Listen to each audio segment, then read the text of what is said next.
Okay, before we have our quiet time, let's all get on the same page. If you're reading from the Sparkly Book, it's page 384, the last line. If you're reading from the second edition, it's page 336, paragraph 5, sentence 9. In the first edition, it's page 312, the third line from the bottom.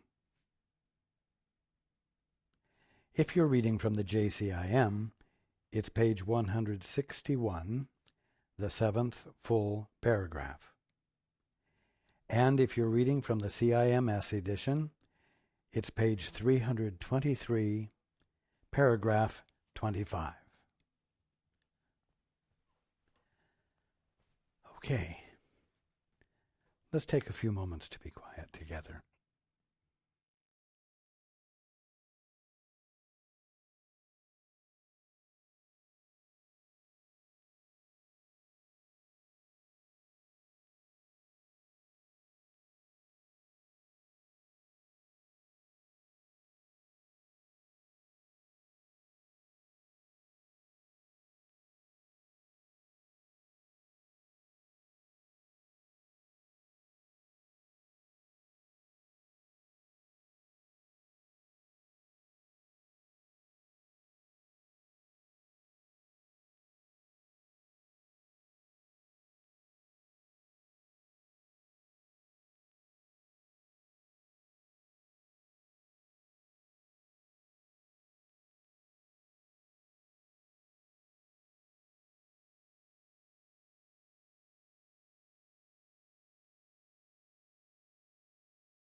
Good evening.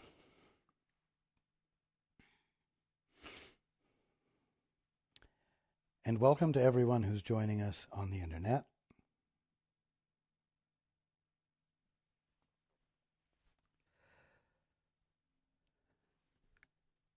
We're reading from a section called The Reward of Teaching.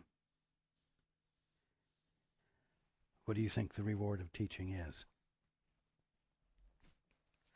The reward of teaching is joy. And you might say, joy for whom? Joy for the teacher. And why does the teacher experience joy? Because the student has learned. The teacher teaches, the student learns, light bulbs go on. Acknowledgement occurs, acknowledgement of what was being taught. And that light of recognition, where there had been darkness before, ignorance before, you could say, makes it worth everything that the teacher had to do to cause the illumination to happen. The student gives the teacher joy by confirming the teacher's function, that the teacher's function was successful.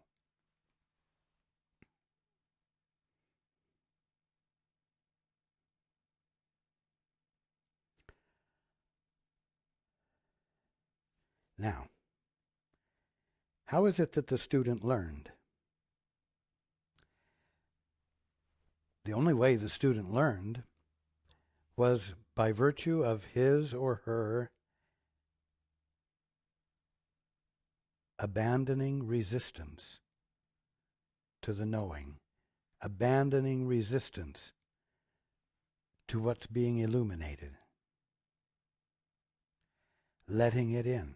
The student learns by listening. Simple.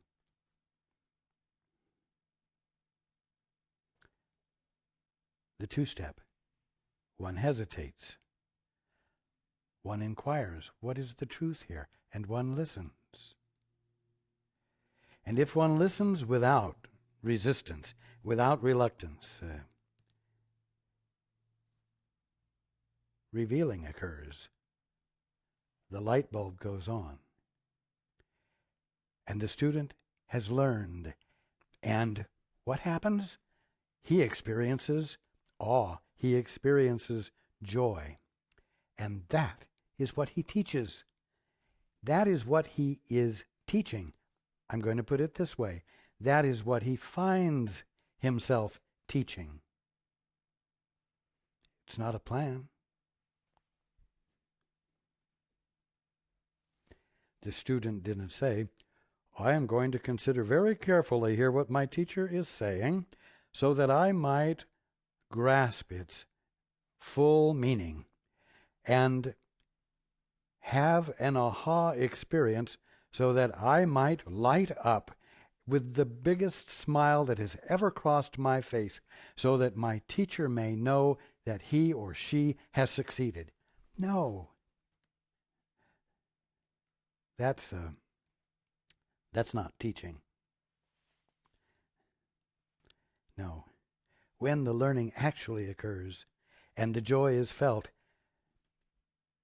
the experience of joy and the act of joy that happens spontaneously becomes the teaching.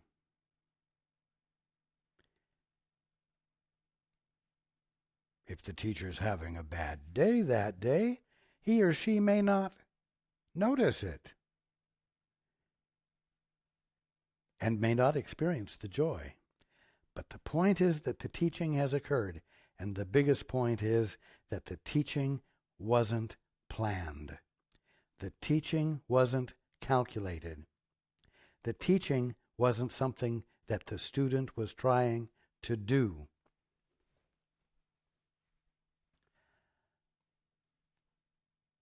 What am I trying to say here?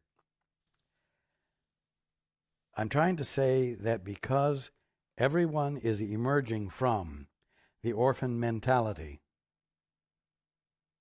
where life is a matter of doing things that cause credibility to be associated with the orphan, then there is going to be an automatic assumption that when I said listen, learn, and do, that the doing will be something planned. The doing will be something calculated and methodical toward a certain end, not an uncertain end. And yet, the doing, the only doing that means anything, and is the meaning embodied in that statement, listen, learn, and do, is the spontaneous lighting up of your being, the uncalculated expression of awe.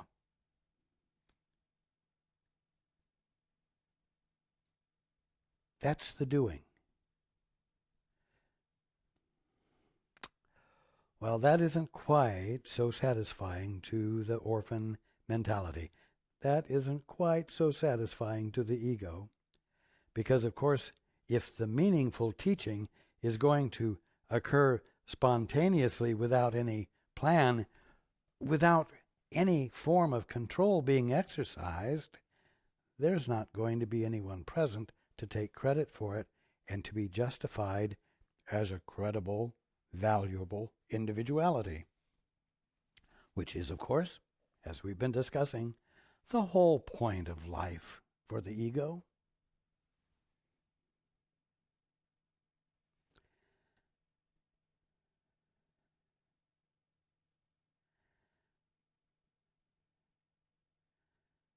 Now,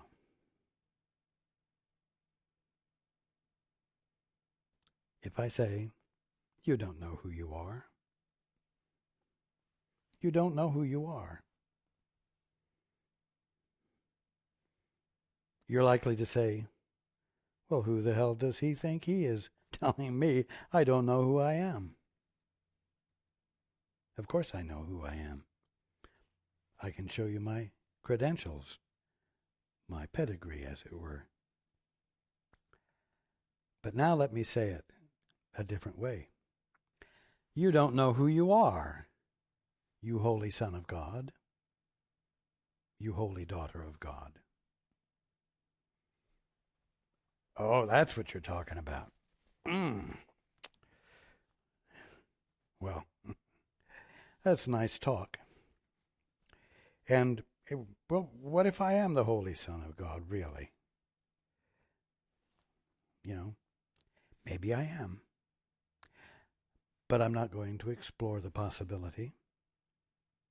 I'm not going to try to find out that it's really true and actually let myself be changed so that my actions embody my holiness and make it obvious. You see, the very fact that you would be reluctant to embrace it demonstrates the fact that you do not know who you are. And yet, I must tell you that you are not the orphan you think you are. You are not the independent agent you think you are.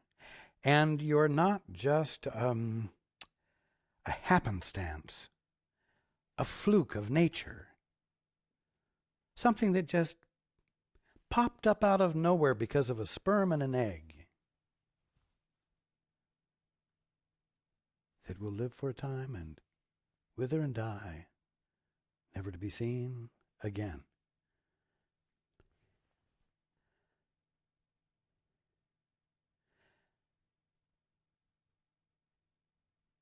Someone has to tell you that you are a holy Son of God or a holy daughter of God. and do it so persistently and so matter-of-factly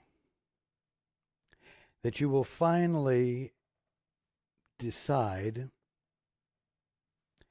to let go of your resistance, like the student, to learn something new, to be changed by the learning. I must do it.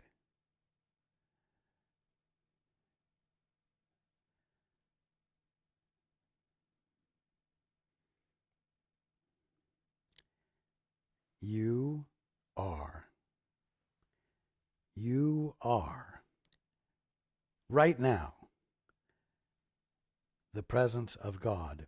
You are right now what God is being. I'm going to say right where you are.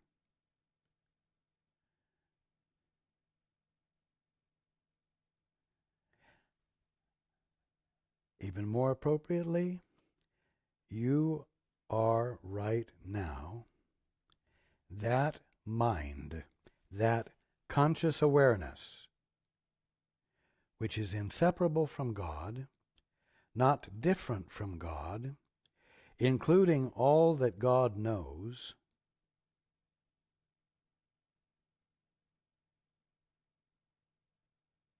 and therefore all that God is, you are. You and your Father are one, and God is that one. Your Father is that one. Now, the biggest learning that is occurring right now, the main lesson that's being taught right now,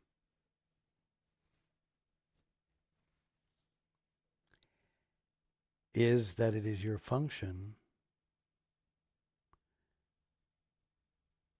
to be a teacher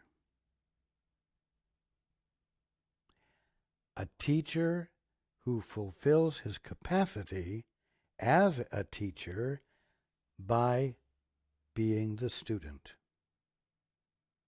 by listening humbly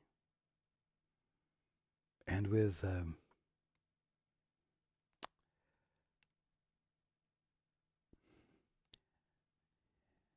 uninhibited curiosity. Why? So that you might be filled with what God is filling being with, that is called creation. So that you might stand in awe of it. And so that your joy at the experience of it lights up your being and teaches everyone else, while everyone else finds themselves also teaching involuntarily. The conscious experience of what God is being that they are having.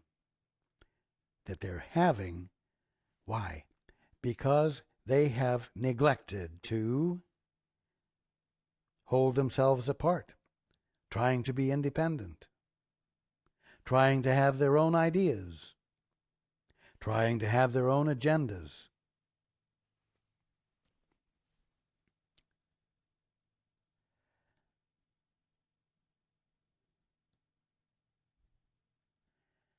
Your function as a co-creator with God is to be that presence of mind which is undefended,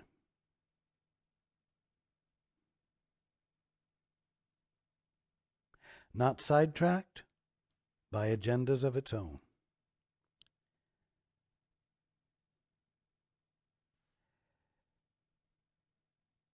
Which stands ready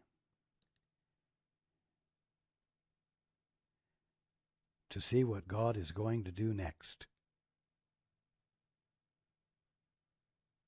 So that whatever the expression of awe is that comes out at that moment because of the experience of creation that is being had will become the teaching that everyone learns from,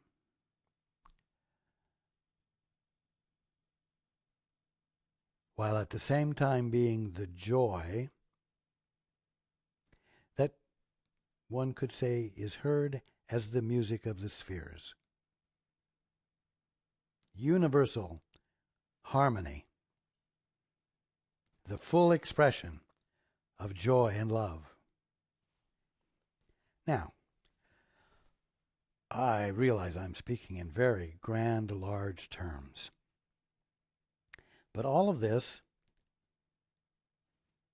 is encapsulated in the idea of the two-step.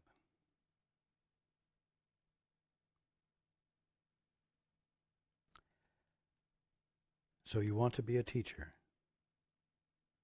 So you want to be a doer.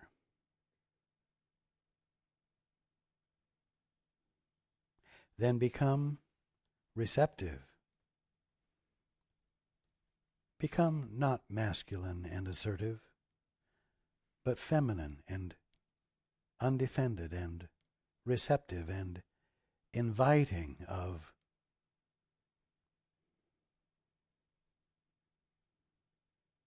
life.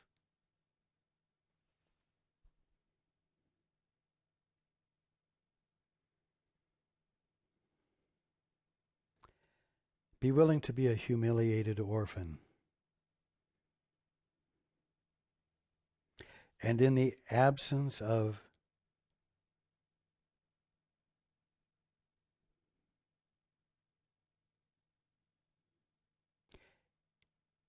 any capacity to take credit for anything worthwhile,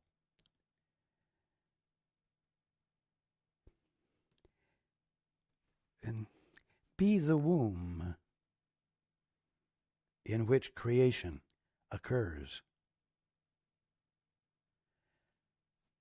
You're not being the place that causes creation, but you're being the place where you allow creation. And by virtue of the allowing, experience it in its totality with the fullness of meaning that God is being in it. What you find yourself experiencing and acknowledging is you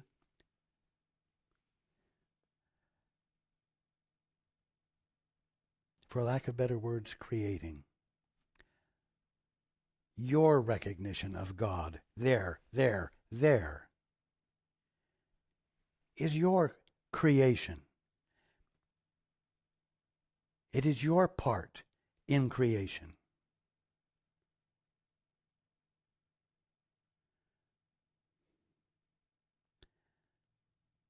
God, unrecognized, is non-existent.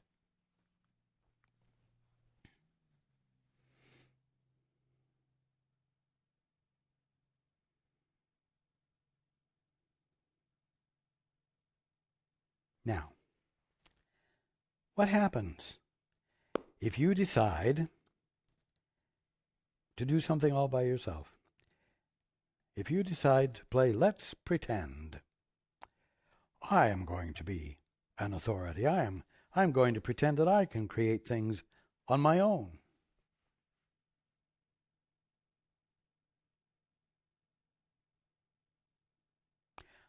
I'm going to stop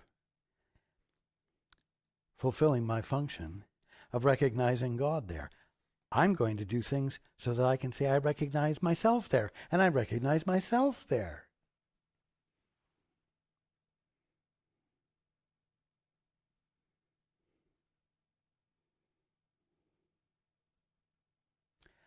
Well, do you think that what you truly are stops being what it is while you play Let's Pretend? You think that while you're playing Let's Pretend, your pretensions become actual, and what you really are just sort of evaporates? Absolutely not. And so that's why it seems like there are two selves.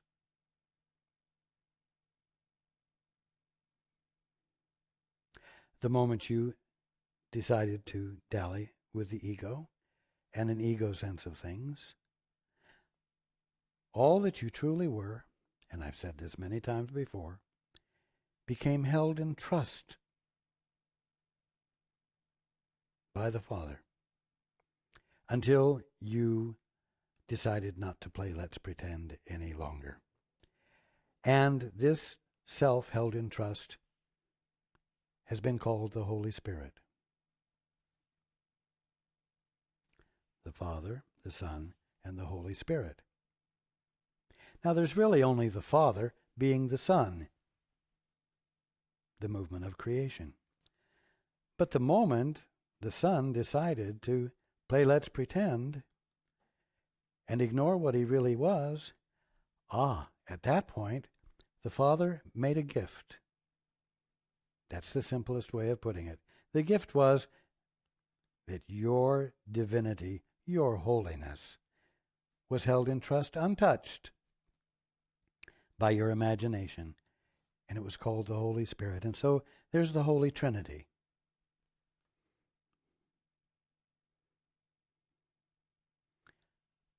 The moment you remember who you are, the moment you stop resisting the conscious experience of who you are, the moment you become a true teacher by being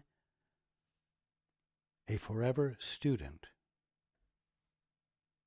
it will no longer be the Father, the Son, and the Holy Spirit. It will be the Father whose Son is that which acknowledges and recognizes his source, the Father, in all of creation. And although this is not accurate, it's the Son's place to put his seal of approval on the Father's act of creation. And that's what makes creation real.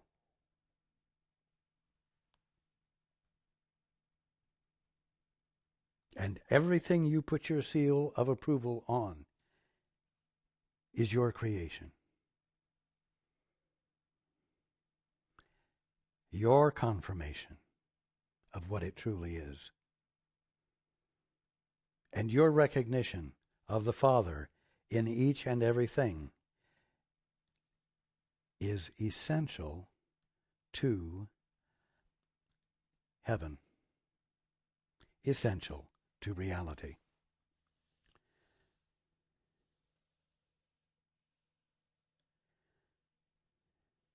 Now, how many of you, since we last gathered 2 weeks ago, did spend time doing the two-step more frequently than you had before? And I'm going to ask two things.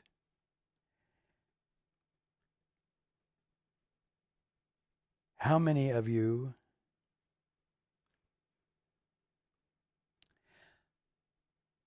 if you're being honest, found that you didn't really like the idea?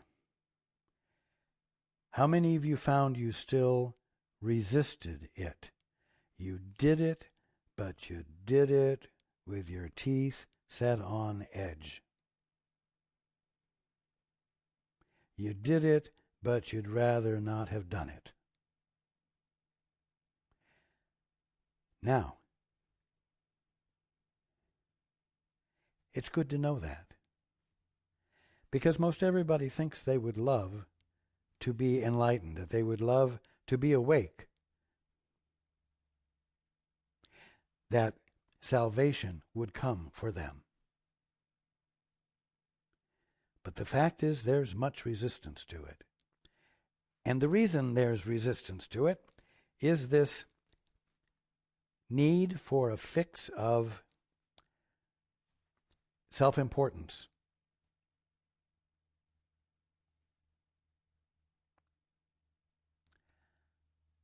So, what's the learning in this?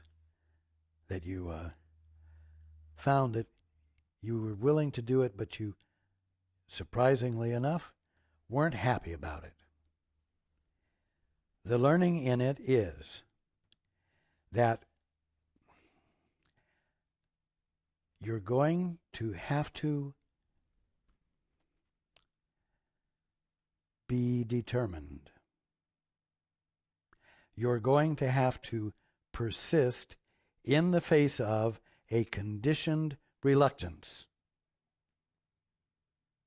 And you're going to have to persist because the conditioned reluctance, which you think is going to save your credibility for you, is actually going to deny your experience of your holiness, of who you truly are as the Holy Son of God,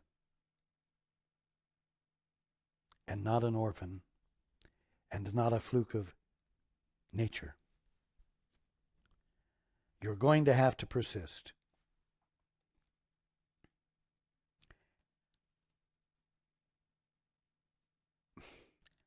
I encourage you not to waste energy fussing about it, grousing about it. It will just take your energy away. And all you have to say is, I'm not going to do that. I don't have to react here. I don't have to be upset about this. All I need to do is keep moving forward in the face of the suggestion that I'm going to lose something essential to my being. Because that suggestion that I'm going to lose something essential to my being is a lie.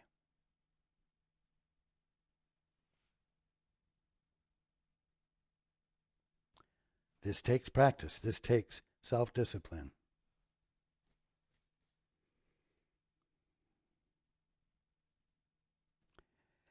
Now, how many of you in the last 2 weeks listened for guidance and were willing to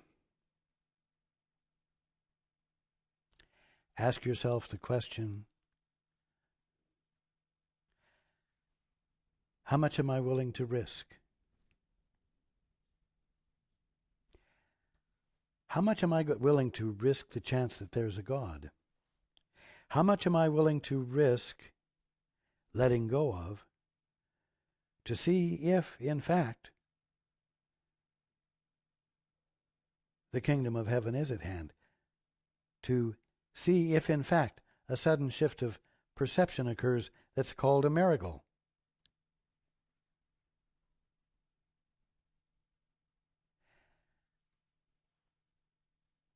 How much of a risk are you willing to take to see if something incredibly beyond your present sense of things is available for you to experience?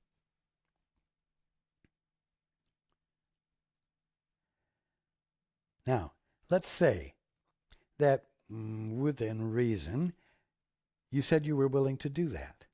And so you joined in the two-step process and listened.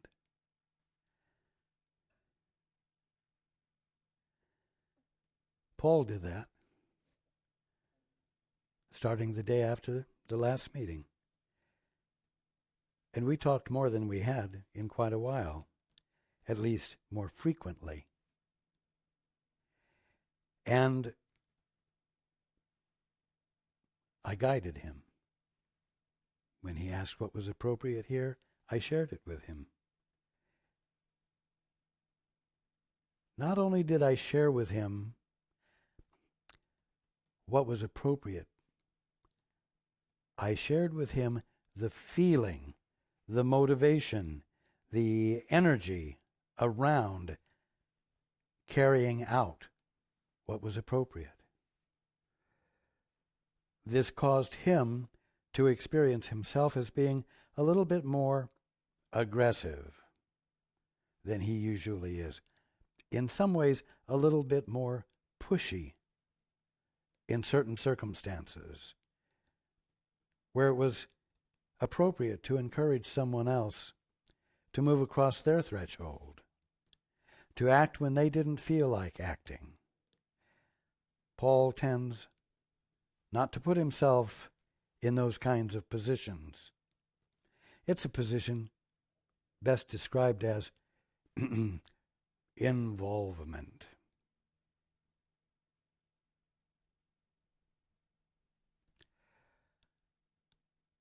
There were things that it was important for someone to do.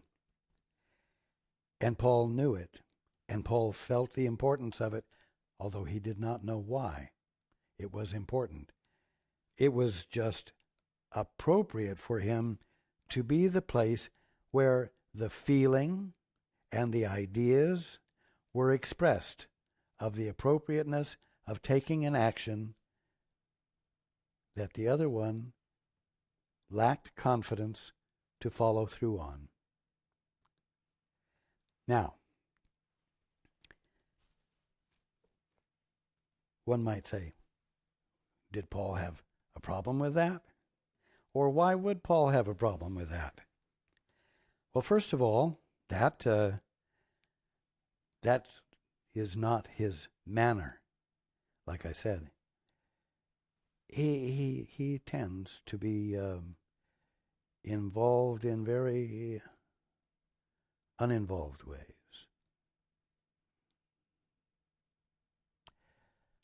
Where coercion very seldom comes into play. Where he, being a force for movement of some sort, doesn't happen. So, that caused some uneasiness. But he had said and felt the willingness and the commitment to risking for the sake of his good, for the sake of everything that I'm teaching and everything that's coming out of his mouth with all of you.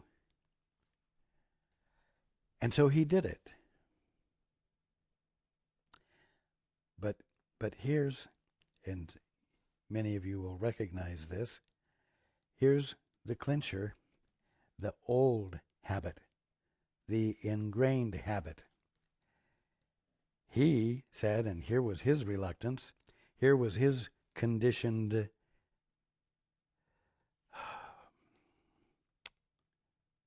resistance. This isn't what I'm supposed to be doing. This isn't my holy work. The smile on his face is as much his as it is mine. He feels the humor of it as fully as I do now.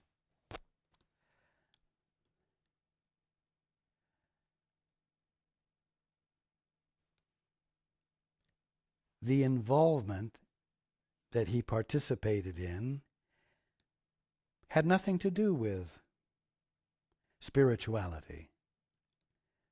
It had to do with a very practical, mundane sort of meeting of the need.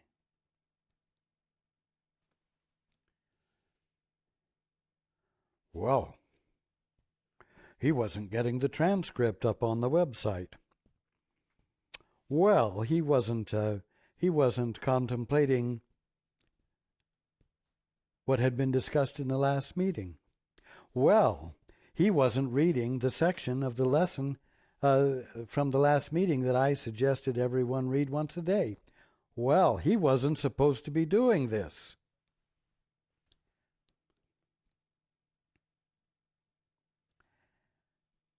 Now, it's important to know this. Paul's not the only one who's had this experience. Many of you have too. And if you're not careful, you could find yourself abandoning the two-step entirely, so that you could dutifully take care of the things you have been conditioned to believe are your actual holy work, even though your holiness is something you'd like to keep quiet.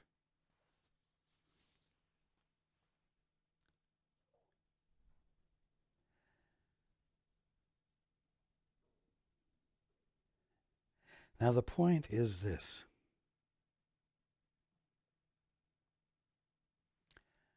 The guidance that you get when you listen, whether it's from your guide or from me, is identically the same guidance you would get from the Holy Spirit, that which is nothing more than your right mind. Because we all have the same function, because you all have the same need, and the need is for you to be reintroduced to and become reacquainted with yourself, the one that knows the truth, the one that's held in trust while you dally with the ego.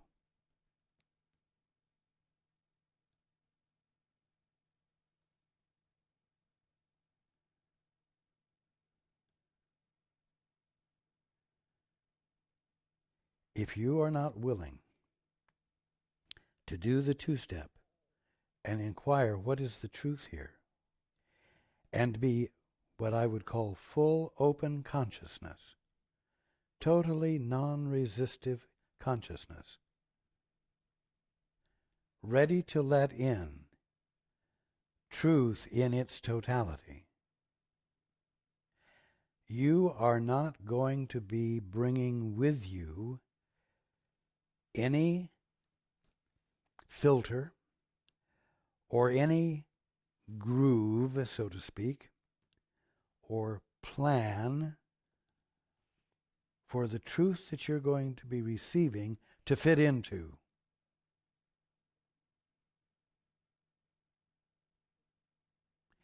If you want to wake up, which you do,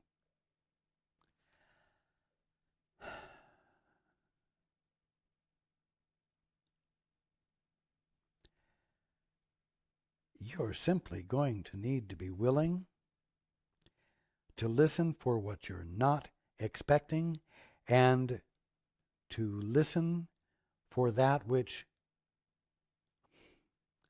for lack of better words,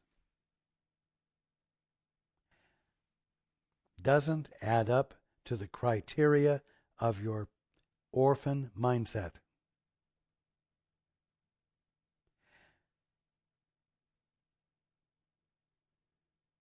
Paul went through the week after the last meeting, caught up, we might say, in a movement. The breeze we were talking about, that we have talked about, the movement of love, the movement of creation. And in allowing himself to be in the flow of it without exercising control based upon previously learned criteria, he behaved in an entirely new way that didn't make sense to his previous standards. It was utterly original, utterly spontaneous, and yet totally genuine. And this is the kind of experience you will have. It will be unexpected, uncalculated. You will say, why am I doing this? But you will also have the accompanying push, the accompanying support for being perfectly consistent with the movement, so that your behavior is utterly appropriate according to some standard of appropriateness that you haven't embraced before. And as a result of Paul doing this, each day, right up to the end of the week, last Saturday when I told Paul we would not hold the meeting. Oh, I'm not supposed to be doing this. I'm supposed to be having a Course in Miracles study group where I let Raj speak. Oh, really? Your guide would say to your comments of that sort, oh, really?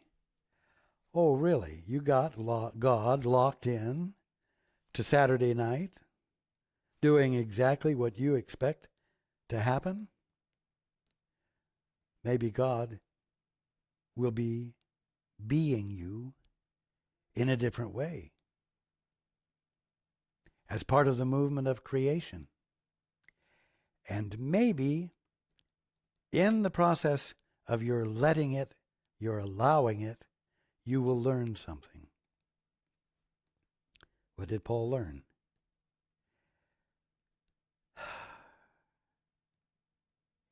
He learned how dedicated he was to his concepts of what is right and what isn't right, of what fits and what doesn't fit. And yet, had he successfully bound himself to his preconceptions, the numerous miracles that happened during that week would not have happened. And I'll tell you something else. When you do the two-step, when you yield, and when you let yourself be guided by the Holy Spirit, or by me, or by your guide,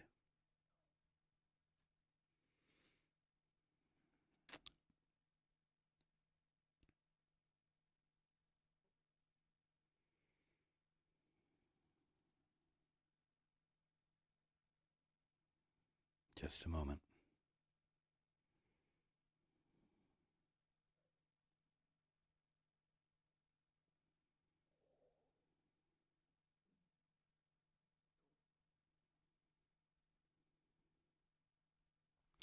You will come to an inner realization of just how futile and foolish and unproductive it is to listen with a bias, to listen with an agenda, or to think that you know how things ought to be.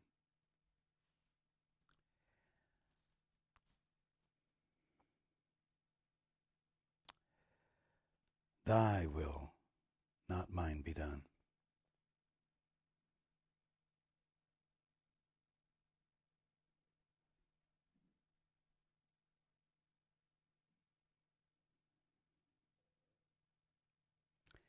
Now, let's go into the book. And I'm going to back up to the middle of the first sentence of the paragraph.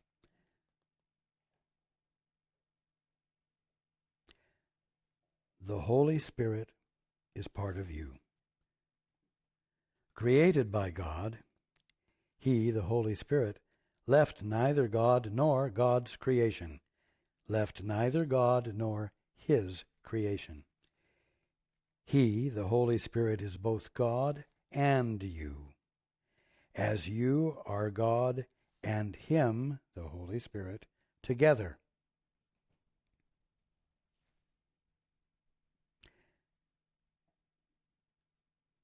For God's answer to the separation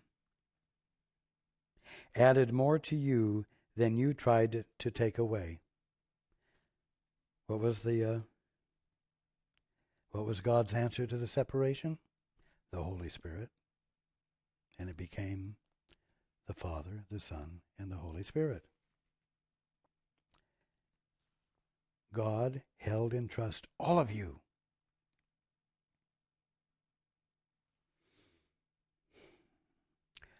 While you chose just a little bit of what you are in your totality and said, this is me.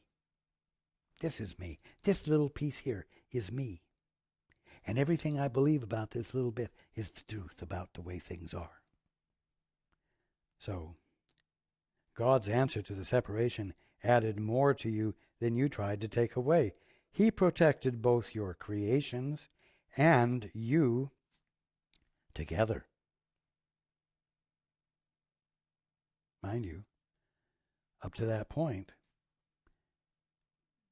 you were being the presence that recognizes God in the movement of creation.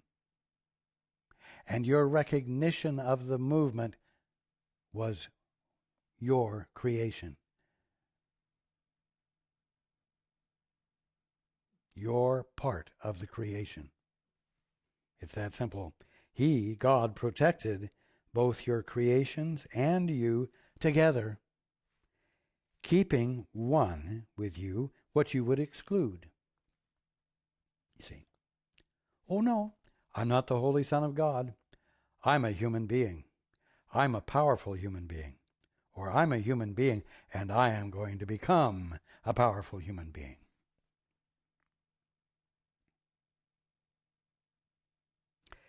He protected both your creations and you together, keeping one with you what you would exclude, and they will take the place of what you took in, the tiny little stuff, the tiny little self-definition. They will take the place of what you took in to replace them. They are quite real, your creations. All of creation in which you had uninhibitedly recognized God in before you decided to be an orphan. They are quite real as part of the self, capital S self, you do not know.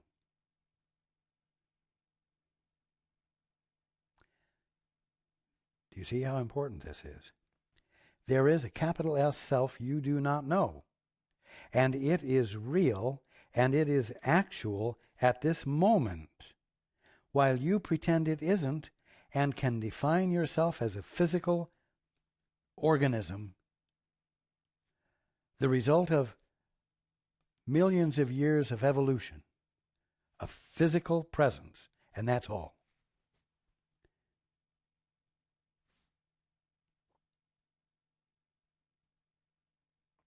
The self that consciously participated in the movement of creation, fulfilling its place, is still present, has gone nowhere, is not unconscious of any of creation. You might say that you're experiencing a split mind, in which there is this little self you made up that you're giving total credence to, and the self that you are that hasn't changed and is present and functioning fully in its God-given capacity at this moment. Do you catch what I'm saying? What I'm saying is that you seem very sure of who you are. But there is a you that you are not conscious of that is actual and is real and is united with the Father consciously at this moment, and everything about it is insinuating itself into this tiny self-identification that you're holding on so tightly to.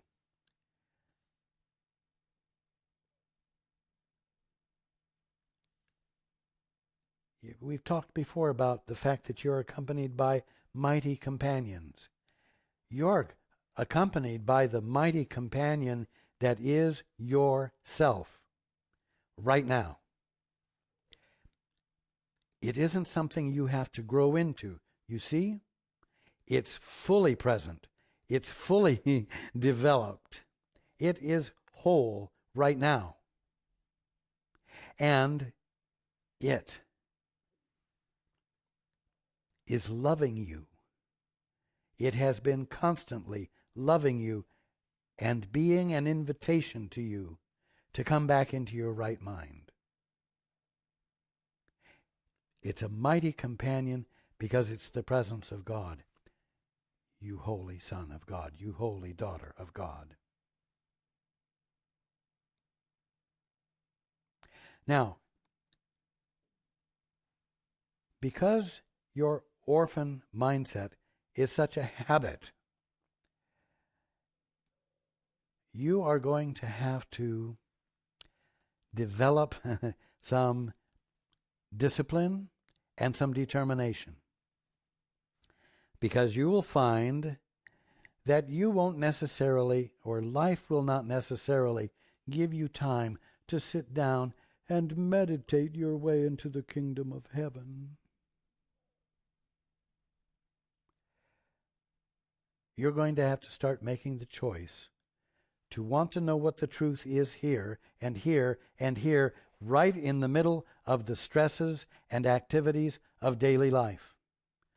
You're not going to be able to manage to get a little vacation from life to consider the really important spiritual things.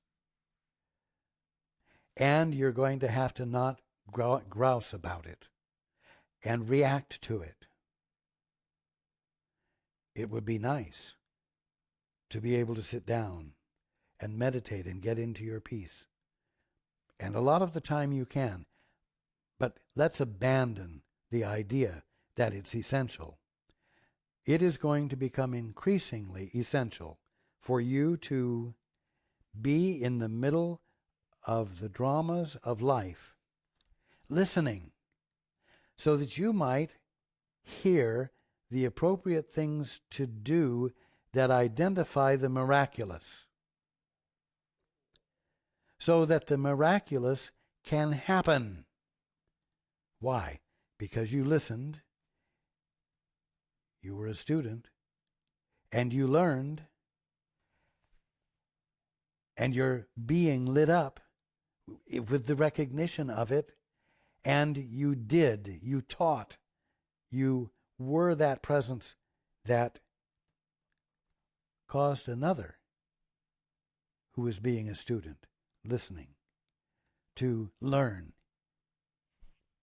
and become lit up with the truth and rejoice in something that never would have occurred in your daily life if both of you had tried to be dutiful teachers of the truth that everyone has already known, the truth that's written down in this book or that book, the positive thinking that everyone has said would make a difference, you see.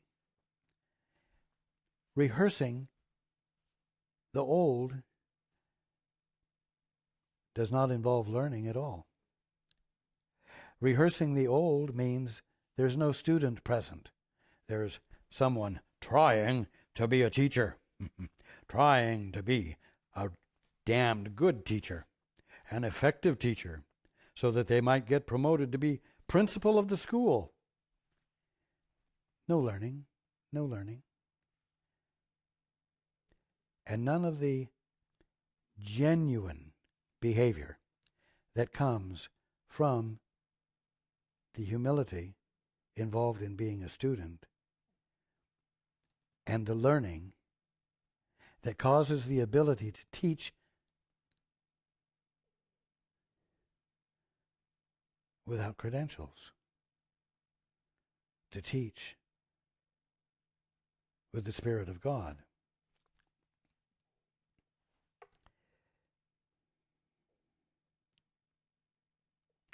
Your creations, they are quite real, as part of the capital S self you do not know, and they communicate to you through the Holy Spirit, and their power and gratitude to you for their creation they offer gladly to your teaching of yourself, who is their home.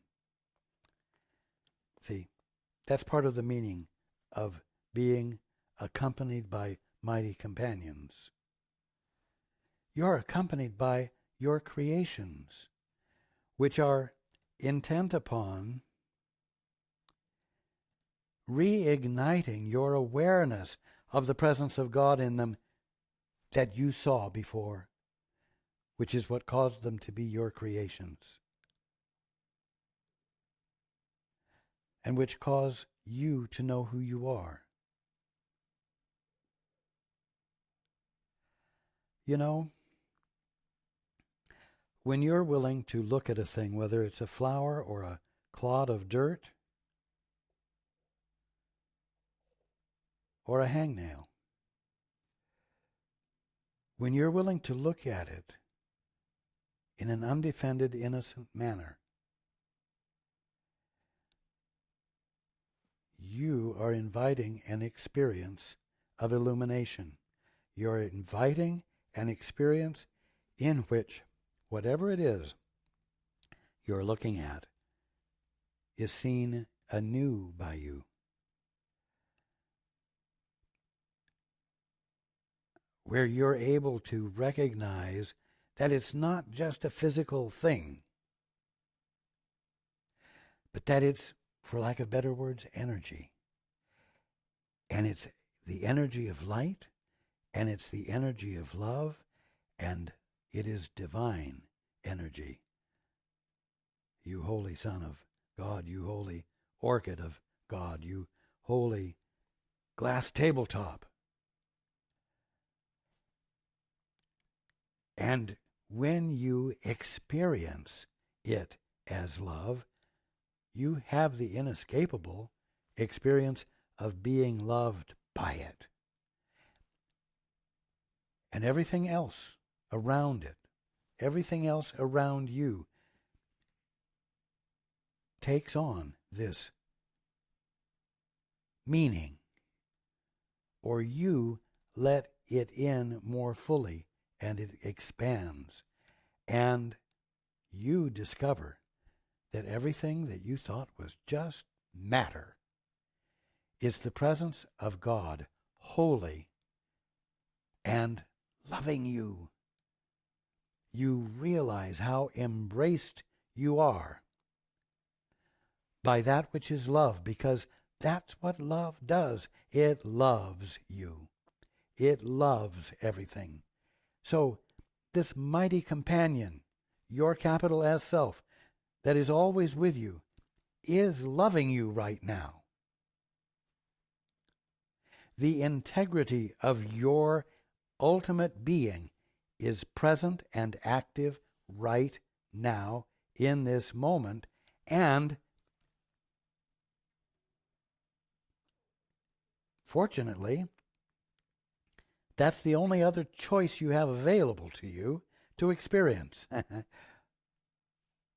course, you have the choice of the orphan mentality that you are constantly reinforcing, but you only have this one other choice. So it's not complicated. You have the choice to shift your consciousness, to shift your attention. You have that capacity. That's all that's required.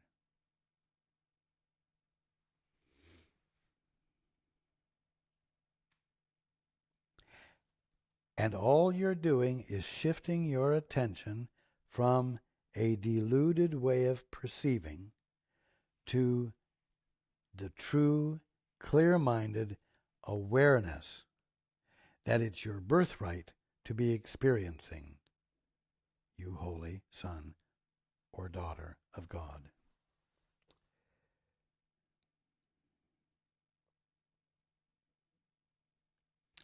You who are host to God are also host to them, your creations. For nothing real has ever left the mind of its creator, and what is not real was never there.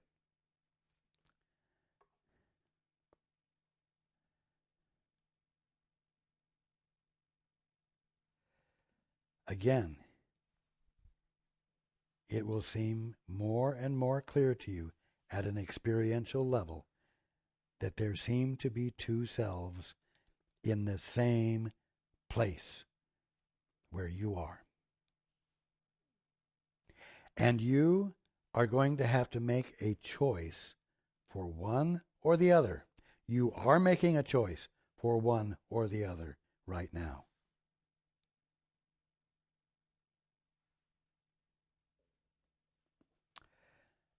You are not two selves in conflict. It's going to seem like that. And that's why you're going to have to become determined and disciplined to choose for the Holy Spirit in you rather than your current mindset. And you're going to have to constantly ask, what's appropriate here? What's appropriate now? Regardless of what you think is appropriate. You're going to have to care to inquire of something that knows beyond your present limited perception of things. And what is that going to mean? It's going to mean that you're going to have to trust more than you have ever been willing to trust in your whole life as you think of your whole life.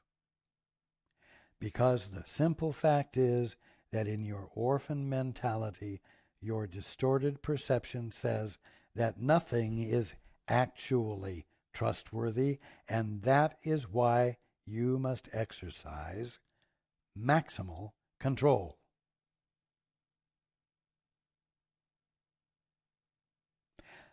You're going to have to arrive at a point where you see that that is just a style of being that you have adopted. It isn't true.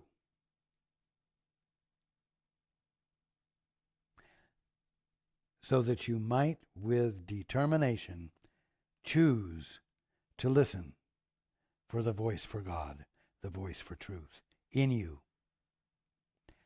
Now.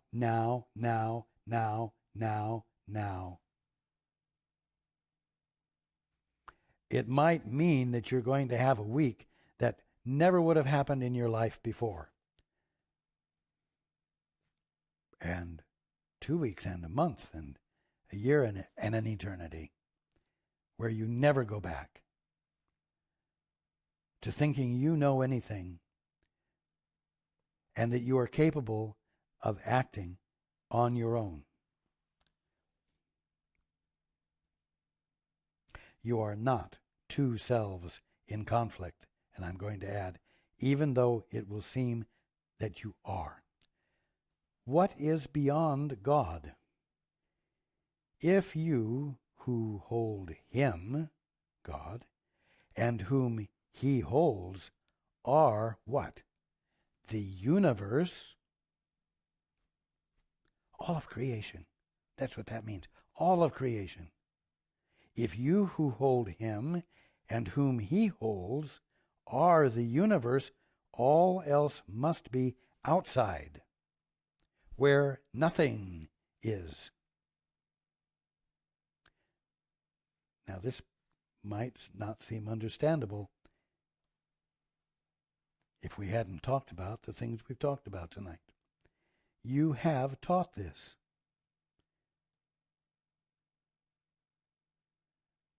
You have taught this. Oh, wait a minute. You just said that I am an orphan. No. You think you are. But right alongside this imagination that you're an independent agent, the capital S self that you are has continued to be itself fully. You're just blocking it out. So you have taught this. The capital S self that you are has taught this uninterruptedly.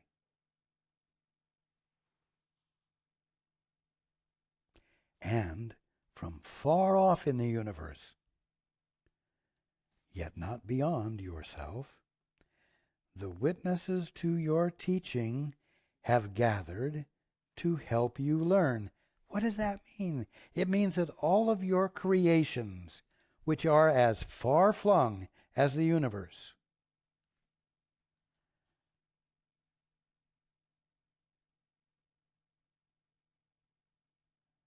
have gathered to help you learn. You see the integrity of being, and you see how you couldn't possibly arrive at any other point than awakening, simply because God is all and nothing else can prevail. You know what? Nothing else really is prevailing. You just have an imagination that something else is prevailing. And imagination is flimsy, insubstantial.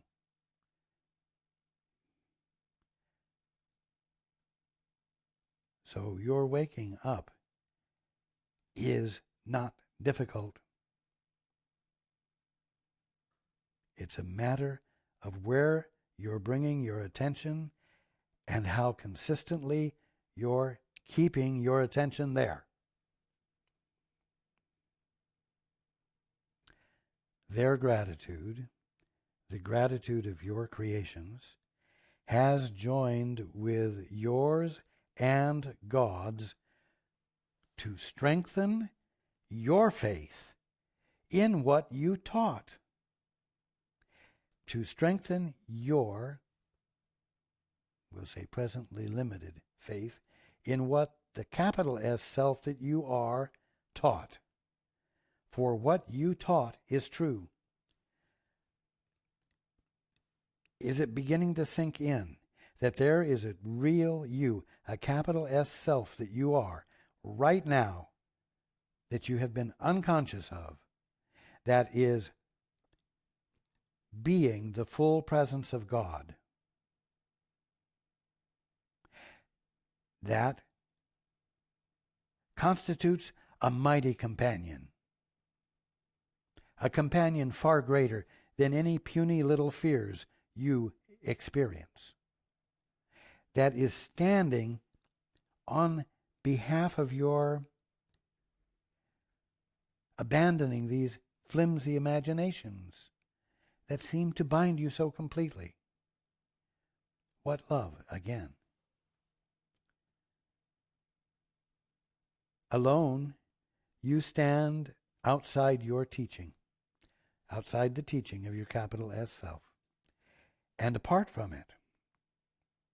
But with them, you must learn that you but taught yourself. Well, you know what? You're not going to learn that you're teaching yourself until you become a student, until you're willing to let something outside of your pissant, personal, authoritative control of everything.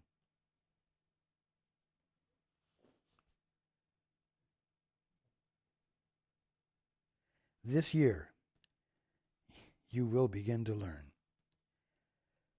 That means that you will find the humility that it takes to truly listen and abandon the biases you have previously brought to your listening. To see to it that your learning does not violate the truths that you have decided are the truth. This year you will begin to learn and make learning commensurate with teaching. Now you understand how learning and teaching actually work. Though you seemed to suffer for it, the joy of teaching will yet be yours. You see, that joy, that aha, that your student experiences will bring you the joy that's inherent in teaching. And your being the student, as I said, and letting the learning occur, so that you light up with the joy of being and teach others through that joy, that will be yours. Now, the interesting thing that we cannot finish without pointing out is that although that week where Paul was doing all the things that were not what he was supposed to be doing, ended up illuminating the holiness of the movements that occurred during that week for those with whom Paul was involved, even though holiness and spirituality was not the subject matter.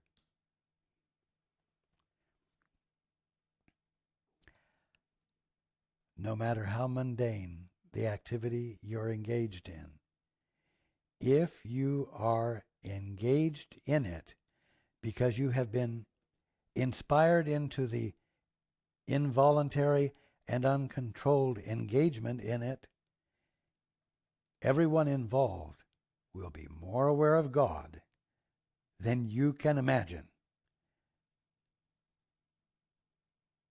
And that is the miracle.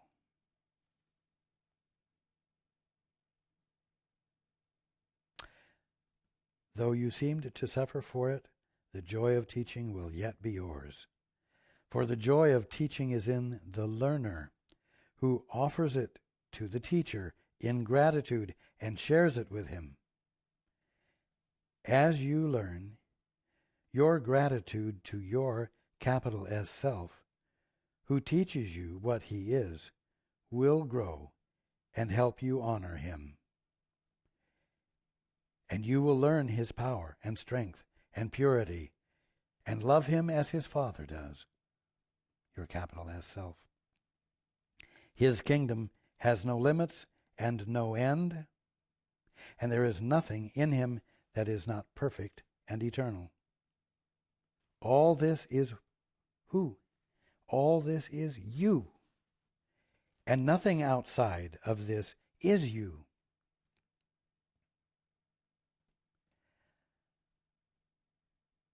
And you will have that experience when you let go of this thing outside of you that you've been imagining and holding on to, called the ego frame of reference, the orphan mentality. To your most holy self, with a capital S, you holy Son of God and daughter of God, all praise is due for what you are.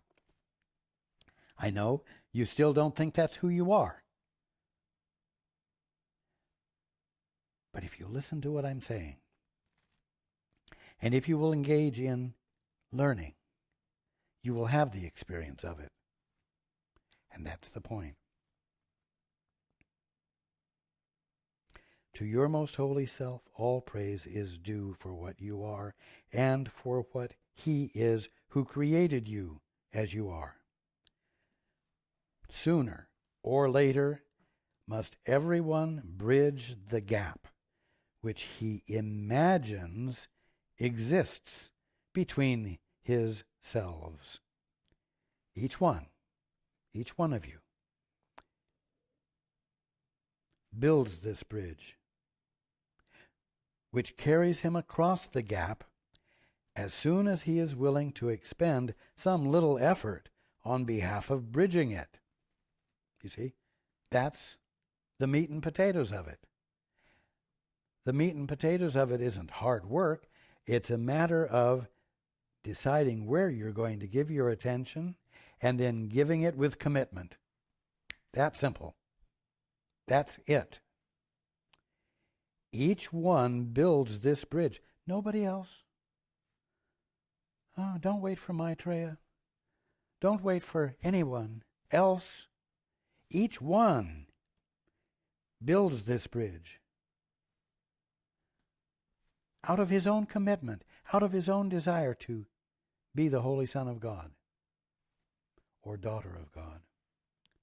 Each one builds this bridge which carries him across the gap, as soon as he is willing to expend some little effort on behalf of bridging it. But listen, his little efforts are powerfully supplemented by the strength of heaven and by the united will of all who make heaven what it is, being joined within it. All the holy sons and daughters of God. And so, the one who would cross over is literally transported there. That's a promise. But you've got to build the bridge.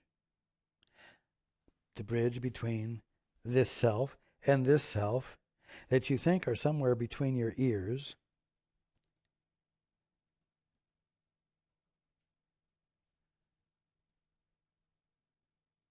With commitment.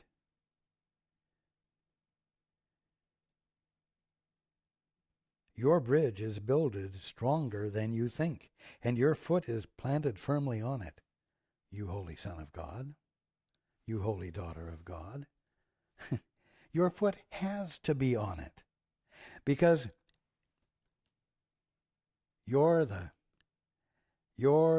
father of the prodigal son or daughter who's gone out to have this fantastic fantasy of being immortal and imagining all of it up. But the capital S self that you are is what you are, not the other. Your bridge is builded stronger than you think, and your foot is planted firmly on it. Have no fear that the attraction of those who stand on the other side and wait for you will not draw you safely across. That means those who are already awake. But it also means all of your creations. Have no fear that the attraction of those who stand on the other side and wait for you will not draw you safely across, for you will come where you would be. And because the capital S self that you are is the only self there is, that is where you would be, in spite of the fight you put up against letting it in, against letting go of what's causing you to feel limited and suffering. For you will come where you would be, and where your capital S self awaits you. Don't get too conceptual now. Where your capital S self awaits you is at the other end of your attention. That's all. Your capital S self awaits you at the other end of your attention. The question is, where are you going to give your attention? Good news.